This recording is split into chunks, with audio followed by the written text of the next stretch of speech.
అనంత కరుణామయుడు అపార కృపాశీలుడైన అల్లాహ్ పేరుతో ప్రారంభిస్తున్నాను. అస్సలాము అలైకుం రహమతుల్లాహి వబర్కాతుహు. హజ్రత్ అబ్దుర్ రెహమాన్ బిన్ ఔఫ్ గారి కథనం ప్రకారంగా దైవ ప్రవక్త గారు సజ్దా చేశారు. చాలా సుదీర్ఘమైన సజ్దా చేశారు.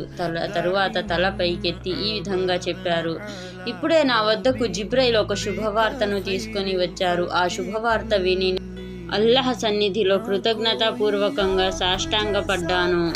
ఆ శుభవార్త ఏమిటంటే, ఎవరైతే మహాప్రవక్తపై ఒకసారి దరుద్ను పంపిస్తారో వారిపై అల్లాహ్ తాలా 10 దయానుగ్రహాలను కురిపిస్తాడు.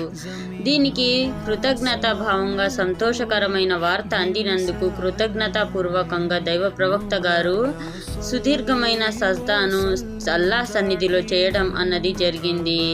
మనలో ఎవరికైనా సరే సంతోషకరమైన వార్త అనేది అందినప్పుడు మనం కూడా అల్లాహ్కు కృతజ్ఞతను తెలుపుతూ సాష్టాంగపడటం, సజ్దా చేయడం అనేది ఎంతో అభిలషణీయం. అల్లాహ్ మనకు వినే భాగ్యాన్నే కాకుండా ఆచరించే భాగ్యాన్ని ఇవ్వాలని కోరుతున్నాను. ఆమీన్.